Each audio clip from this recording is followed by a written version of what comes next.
Born on March 3, 1902, in the Indian Territory of what is now Oklahoma, Sarah Rector's story unfolds against a backdrop of culture and historical complexity.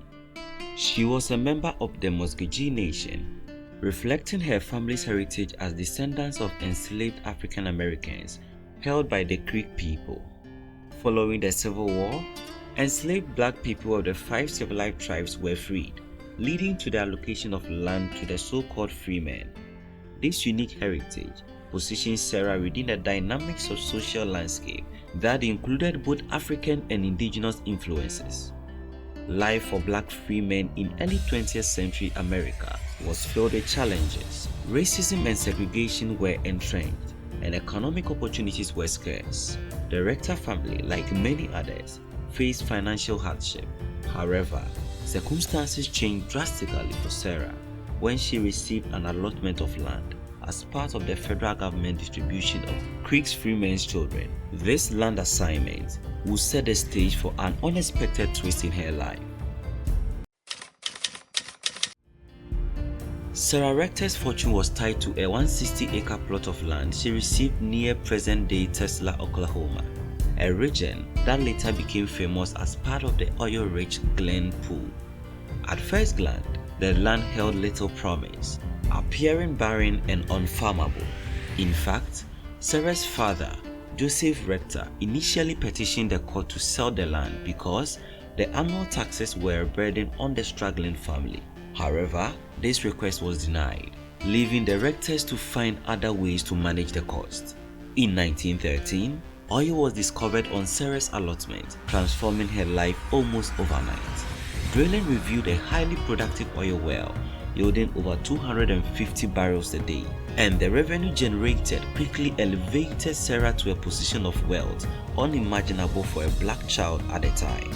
This serendipitous discovery propelled Sarah to fame as the richest black girl in America, capturing the public's imagination with her sudden ascent into wealth.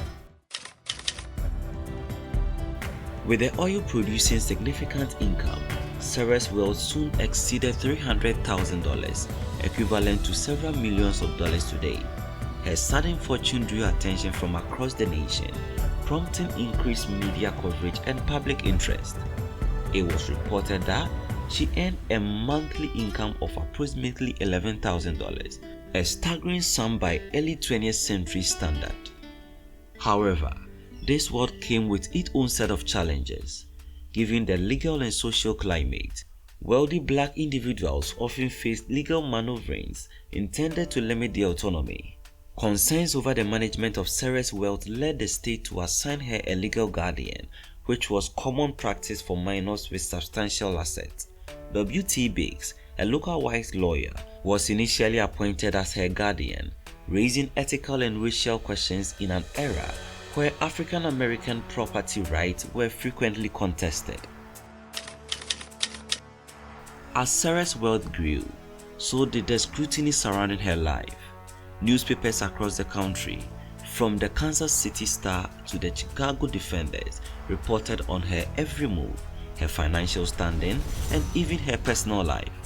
The label, the richest black girl in America, invited curiosity as well as criticism. For example, her wealth led to attempts by various parties to control her assets under the pretext of protecting her interests.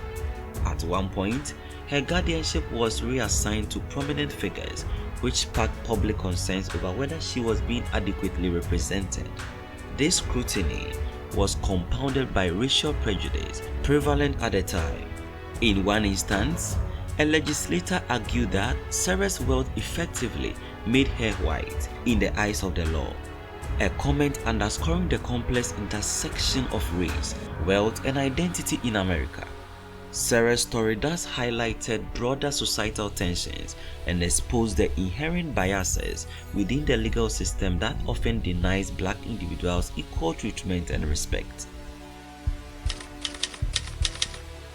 Sarah's guardianship shifted several times as her wealth continued to amass.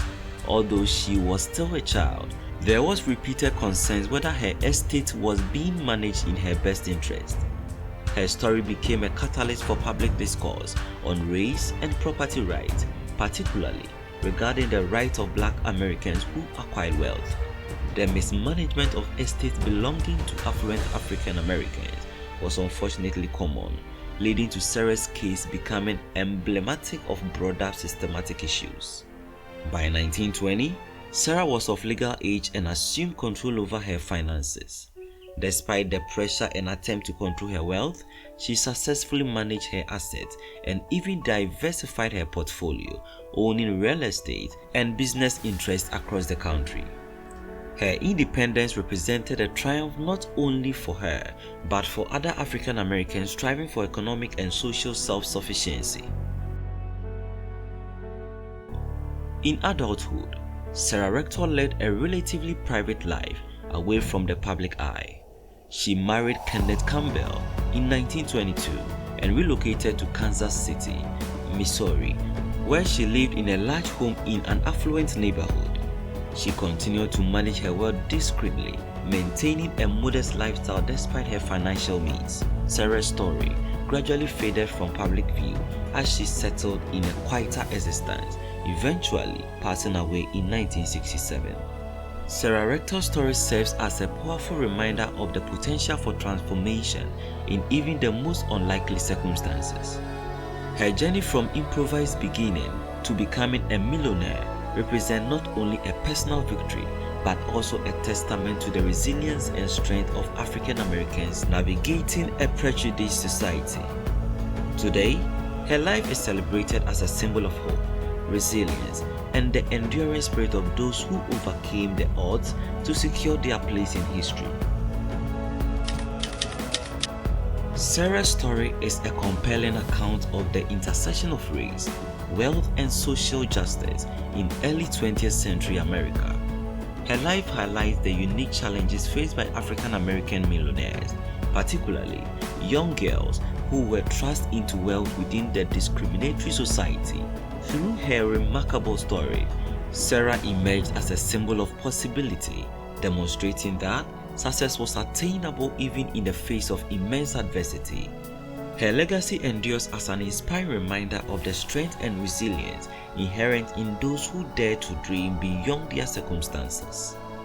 Today, Sarah's life inspires conversations about racial equality, the right to financial independence, and the historical impact of Black wealth in America. Her story underscores the need for equity and justice in the society that has for centuries been marked by racial inequalities. In this light, Sarah Rector's life is more than an extraordinary story of wealth. It is a profound proof to the transformative power of opportunity and the indomitable human spirit. If she could do it, you also can. Be inspired and never give up. Thanks for watching African Dream Motivation. If you enjoyed the story, kindly give it a thumbs up. Let me know what you think in the comment section, and don't forget to subscribe for beautiful content like this.